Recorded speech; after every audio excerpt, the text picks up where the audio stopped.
Hello, hello, Taurus Collective. Ako po ito, si James from James Tarot PH. Welcome po sa inyong monthly reading para po sa inyong June 2026. Nako, bagong buwan, ano po naghihintay para sa inyo, alamin natin. But first, mga Taurus, ihanda nyo na po ang yung isang tanong para sa ating isang tanong, isang sagot. Using this card, sasagutin po natin yan sa dulo po ng ating reading. Okay? Let's begin. Holy Spirit, Spirit Guides, ibigay po natin kay Taurus sa mga mensaheng dapat nilang malaman. Inhale and exhale your cards for the month. Ooh, nice, beautiful. Siya nga pala mga mahal kong Taurus, maraming salamat po ha sa lahat po ng mga hindi nag-i-skip ng ads, nagla-like, nagko-comment, malaking tulong po sa akin yan. Every time po na meron tayong libreng reading para sa inyo. Sa mga new subscribers din po natin, hello po, welcome po sa ating channel.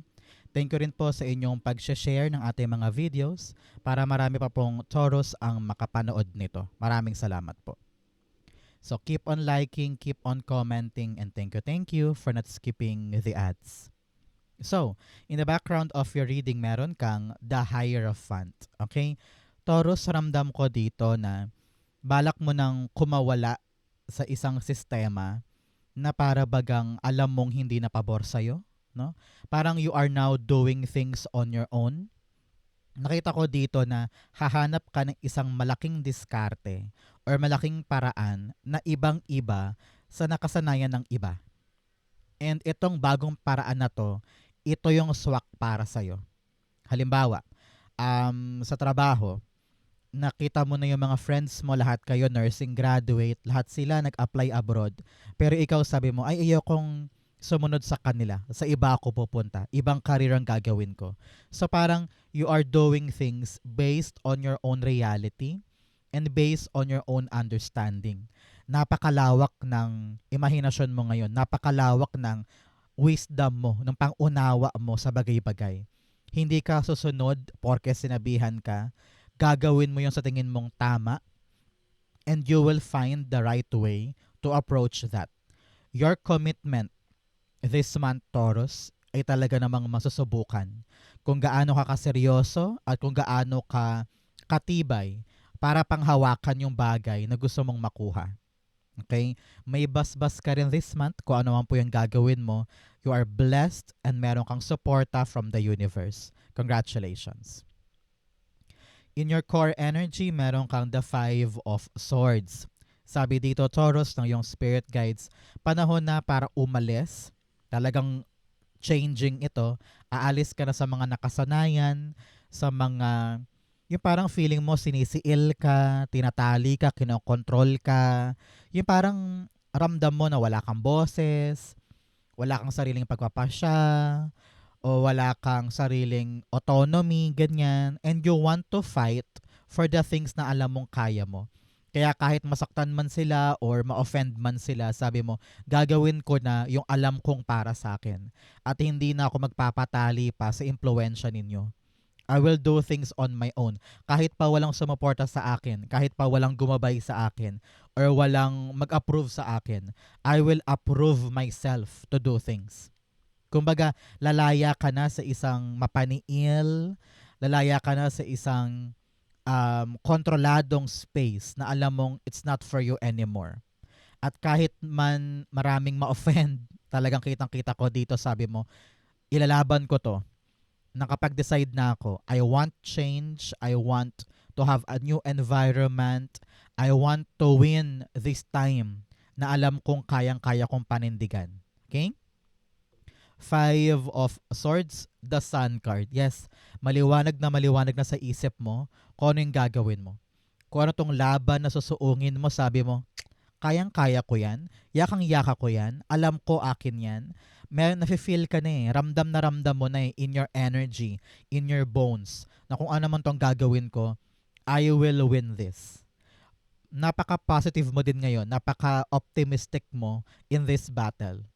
At ramdam ko dito medyo mataas yung iyong pananampalataya sa Diyos. Ngayong buwan na to medyo madasalin ka, inaangat mo kay God, sabi mo, God, gagawin ko to, ipaglalaban ko to, Sigurado ako sa gagawin ko, tulungan mo ko. Very malakas yung spiritual power mo at yan yung puwersa na magtutulay sa iyo paabante. Congratulations, okay?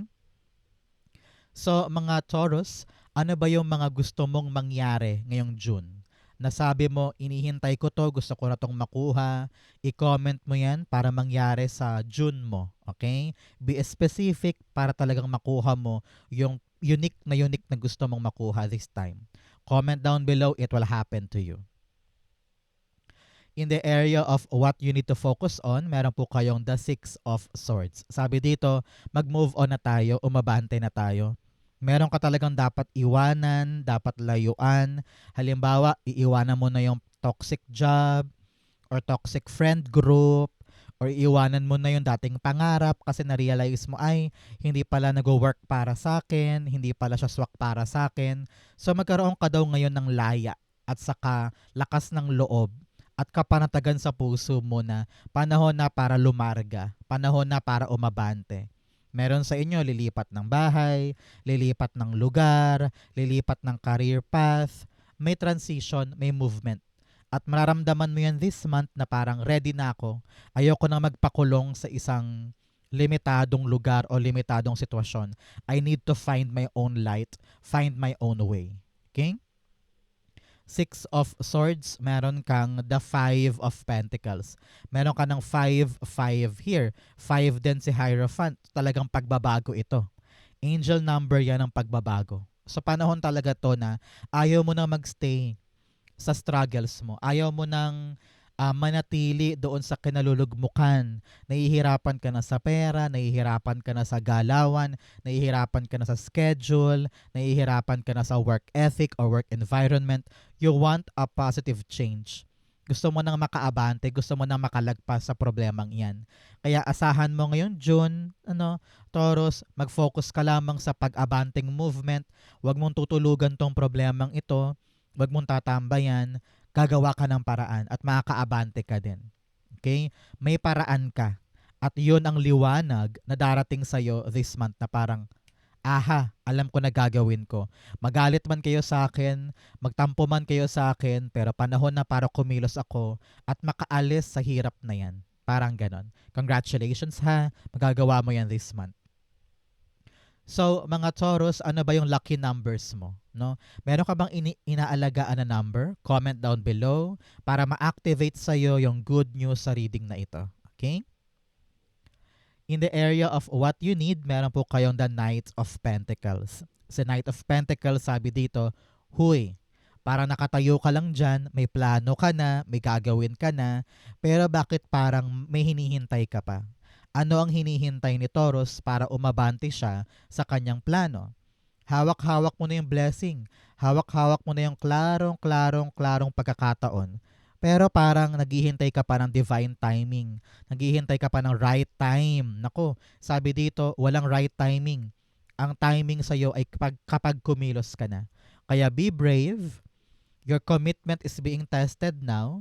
Kaya pinapayuhan ka dito na huwag manatili sa isip ang mga plano. Dapat yan tinutulay. Dapat yan inaaksyonan. Para mangyari na, para malasap mo na. Okay? Congrats po. Knight of Pentacles. The Four of Cups. Okay. Sabi dito ng yung spirit guides, sa pag-abante mo, huwag mong sayangin yung chance na ito. Alam ko marami ka ng mga pinagdaanan in the past, mga pagkalugi, pagkatalo, pagkadapa, pagkabokya, at ngayon na binibigyan ka ng bagong chance, huwag mong panoorin lang na parang, ay, maganda to chance ko na to pero nakatingin ka lang, you're not doing anything, nakatenga ka lang. So parang sabi dito, huy, grab that chance, grab that opportunity. Pag nandyan, pag dumating, takbo, sugod. Kasi nakita dito ng yung spirit guides, yung paghinto mo at pagtanaw mo lang ang malaking dahilan kung bakit naaantala yung mga bagay-bagay. So, forward movement tayo, embrace the opportunity, paabante. Okay? In the area of what's affecting your current energy, meron kang the World card. Here, sabi ng yung spirit guides, makukompleto mo na kung ano yung dapat mo makompleto para makalarga ka na. Narinig ko dito, meron ka na ring i-close, meron ka nang isasara na isang chapter ng buhay mo. Kasi sabi mo, ayoko na dyan, masyado nang mapaniil, masyadong controlling, masyadong toxic. Ready na akong mag-step out of this comfort zone kahit pa may magalit, kahit pa may ma-offend, kahit pa merong sumalungat. Alam mo sa iyong sarili na panahon na ito para mag-grow. Maliwanag sa iyo kung ano yung gagawin mo and you will fight this hanggang sa makuha mo. Nakita ko dito yung completion. I don't know why. Meron ka bang pine-prepare na training or meron ka bang kinukompleto na dokumento or credentials, no? Ramdam ko dito na yes, you will get that. You're gonna win at all cost. Lahat ng pinaghirapan mo, titingin ka na lang sa past na parang sabi mo, ay, worth it lahat ng pinagdaanan kong mahirap. Nakompleto ko, nagawa ko. Makakawala na ako sa aking struggle times. Aabante na ako. And then, kung ano man yung matagal ko ng plano, swak na swak siya sa bagong darating. So, congratulations. Happy life, happy result is coming. World card, you have the Four of Pentacles. Yes. Ngayon, sabi mo, ayoko na magpatali pa sa mga takot ko. Kung dati, sobrang guarded mo, no? Sobrang pagprotekta mo sa iyong sarili, nakahawak kang ganyan, kaya lalo kang hindi umuunlad. Kasi nga, you're not trying something new, hindi ka sumusugal sa buhay, hindi ka nag-grow. Pero ngayon, na-realize mo yan na hindi ko na kailangan bang protektahan masyado ang sarili ko. Kung talagang gusto kong maging maunlad, maging stable ang buhay ko, kailangan kong kumawala sa nakasanayan. Kailangan kong mamili. Mahirap man, pero alam mong panahon na ito para gumalaw. Para ma-reach ko na yung full potential ko at makompleto ko na yung kinakailangan para sa next chapter ng buhay ko. Ramdam ko dito na halimbawa, dati, takot at takot kang mag-apply. Kasi sabi mo, mahina ako sa English, ayokong pumunta, ayoko kasi baka mapahiya ako, baka ma-reject lang ako. Pero sabi mo ngayon, sige, magle-let loose na ako, tatry ko lang, susubukan ko lang, mag-a-apply na ako doon. Kukompletuhin ko na yung requirements para makarating na ako. Kahit anong mangyari, sige, subukan lang natin. Napaka-optimistic, napaka-palaban, and you will realize na, ay, kaya ko pala. Kahit hindi ako magaling sa Englishan, talagang tinest lang ni God yung commitment ko, na kompleto ko, naabot ko. You're on the path of stability sa buhay mo. Parang ganon. Okay? In the area of your near future, meron kang the Two of Pentacles. Sabi dito, in the near future, ang tabayanan mo 2 days, 2 weeks, or 2 months after watching this video, talagang napaka-busy mo. You are balancing your responsibility, kung ano yung mga trabaho at saka mga pampersonal mong inaasikaso, talagang nakatutok ka dyan. At hinahanapan mo sila ng schedule, hinahanapan mo ng diskarte para mapangalagaan sila ng sabay-sabay. Pinapayuhan ka rin dito, Taurus, na stay committed, okay? Stay committed sa mga importante. Huwag kang papadistract sa mga bagay na magpapalayo sa'yo sa mga inaalagaan mo. Halimbawa, you are taking care of the family dahil breadwinner ka, and then meron ka ring inaasikasong trabaho dahil napakahalaga ng posisyon mo.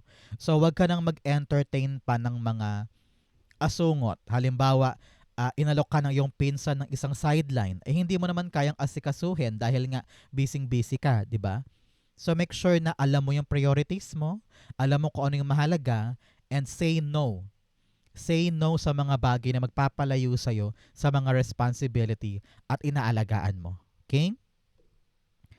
Two of Pentacles, the King of Pentacles. It's all about you working your body just to make sure na secured, matibay, malago yung bagay na inaalagaan mo. Talagang matututunan mo na, no? Matututunan mo na humindi kasi nga meron kang inaalagaan. Halimbawa, meron kang inaasikaso ngayon na dokumento or training, nagka-training ka na sa isang kumpanya. Bigla ka niyaya ng iyong pinsan na, uy, tara, Taurus, inom tayo. Sabi mo, hay, hindi. Meron pa akong kailangang asikasuhin, next time na lang pag natapos ko na to. So, meron kang priority. Meron kang paglalaanan na malaking bagay. Kaya ayaw mong malingat, ayaw mong madistract. Good for you. Okay? Nakita ko rin po dito, in the near future, balanse na yung mga ginagawa mo pagdating sa iyong kaperahan. Meron kang solid na negosyo or solid trabaho and solid money income. So congratulations, okay? In your challenge, meron kang the Temperance card. Pinapaalalahanan ka, Taurus, ni Archangel Michael dito na magdahan-dahan ka lang. Wala kang dapat madaliin, wala kang dapat i-rush. Pinapayuhan ka rin dito na kung kailangan mong daanan yung proseso, daanan mo yung proseso nang hindi mo minamadali.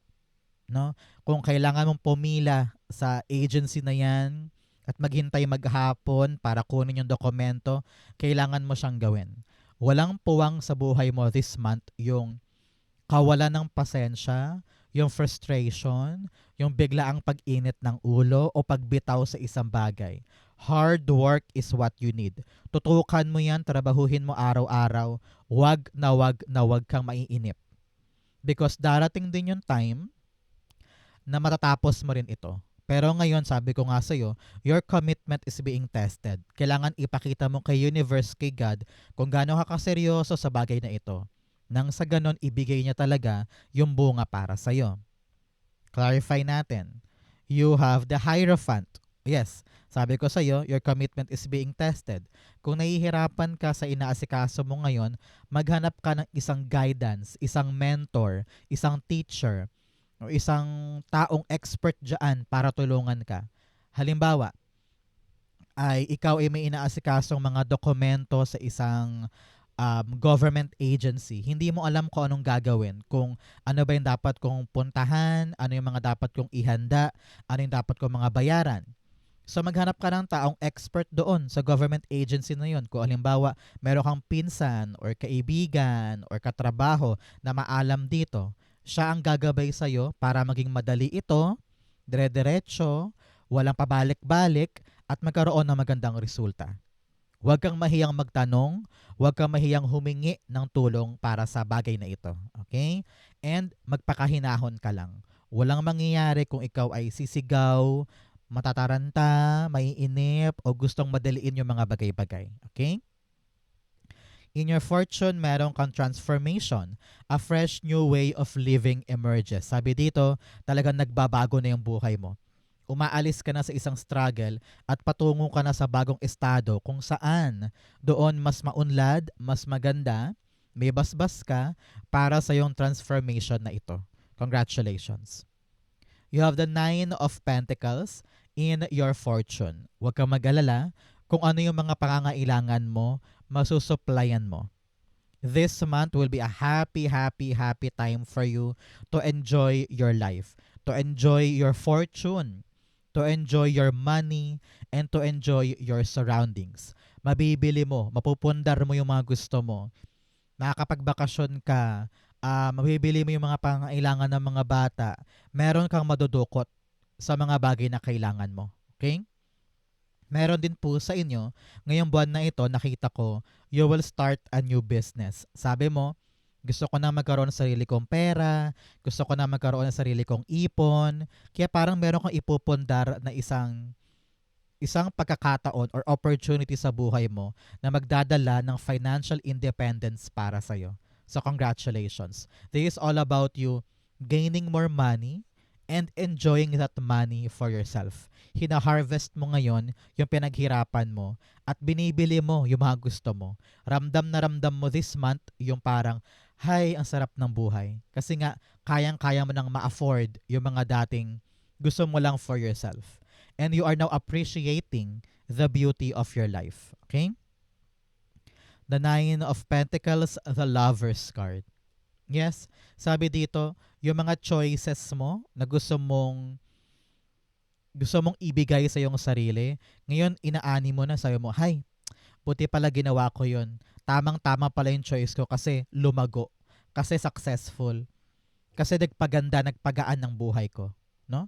Meron po sa inyo na kung may partner ka man, kung may asawa ka man, parang gusto mo na magkaroon ng sarili mong pera. Ayaw mo nang dumepende sa kanya kasi parang feeling mo lagi kong kailangan magpaalam, gusto ko lang bumili nito pero kailangan ko pang depensahan, kailangan ko pang i-explain, kailangan ko pang ipaliwanag kung bakit kailangan ko to.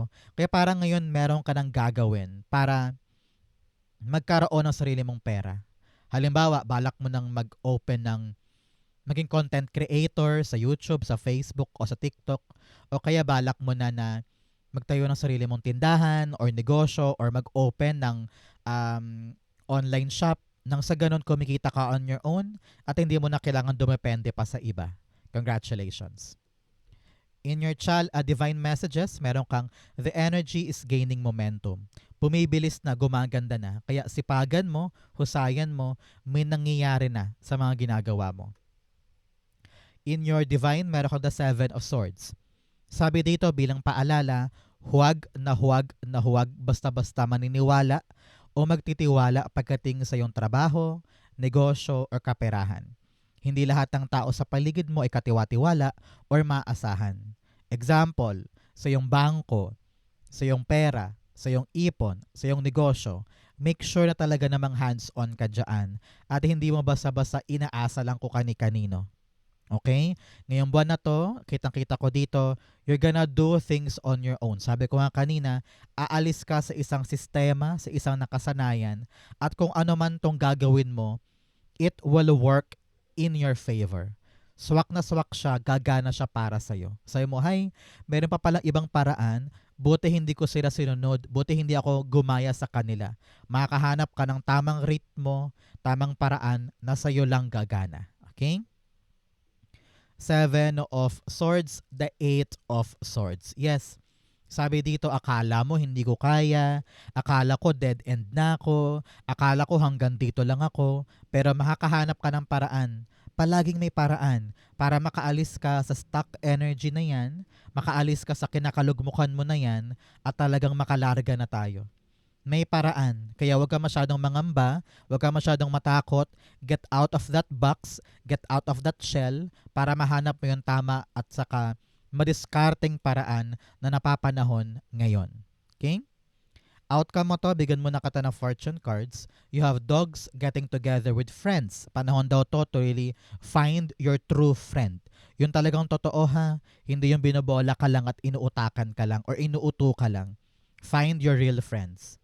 You also have fire, strong emotion, passionate love or hate. Sabi dito yung passion mo para sa iyong sariling magandang kinabukasan, pag-alabin mo yan.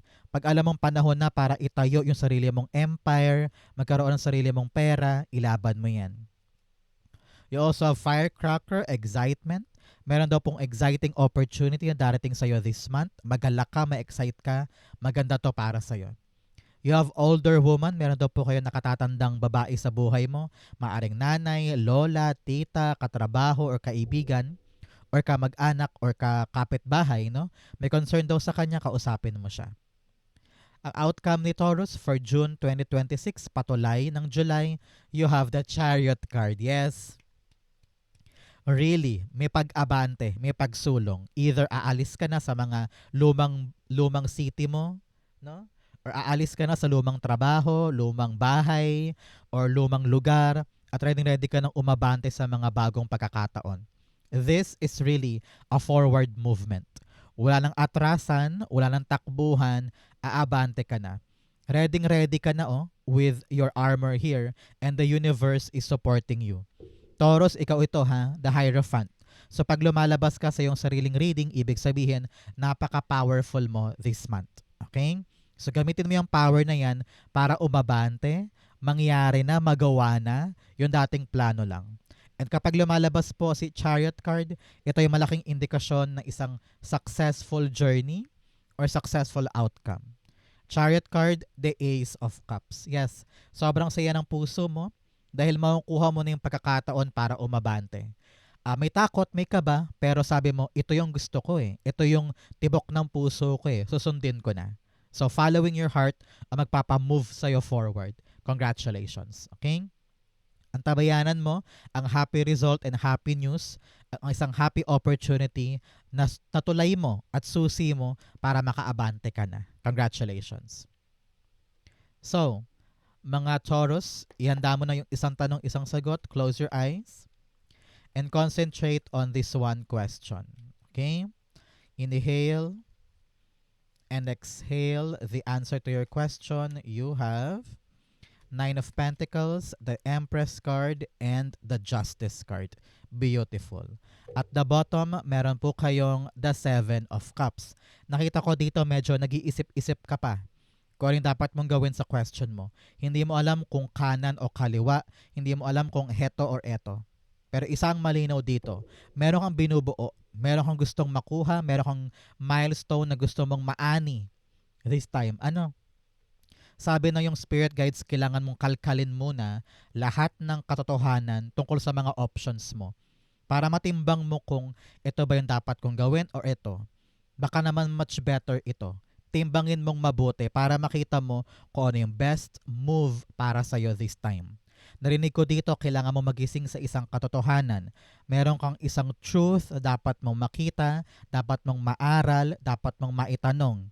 Para nang sa ganun, kapag maliwanag na yan, alam mo na kung anong option na pipiliin mo para mabuo ito at para maani mo na yung ina-anticipate mo dyan. May paraan. Kailangan mo lang talaga makita ito para malusaw yung ilusyon, malusaw yung confusion, at magawa mo na yung tamang aksyon. Divine justice is here. Okay? Kumbaga, binibigyan ka ng magandang daan, magandang paraan para makuha mo ito. Ang kailangan mo lang talaga pagliwanagin ngayon, ano ba yung dapat kong gawin? Na dapat kong katigan, dapat kong depensahan, dapat kong panghawakan, nang sa ganon, hindi pumalya or hindi ako magkaroon ng aberya along the way. Kaya lamang talaga dito, Taurus, ang may alam. Kapag marami kang naiintindihan sa mga options mo, alam mo kung anong dapat mong piliin, na sigurado ka magtutulay sa'yo sa creation and pag-ani nito in the future. Okay? So, kayang-kaya mo yan.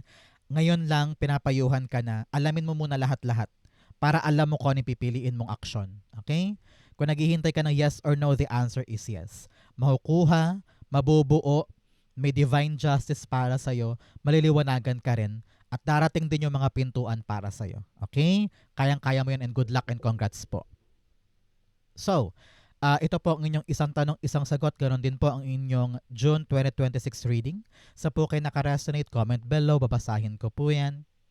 Thank you, Holy Spirit, Spirit Guides, for the clarity and messages na dapat malaman ng mga Taurus this month. Thank you po for watching hanggang dulo. I love you. This has been James for James Tarot PH. God bless everybody.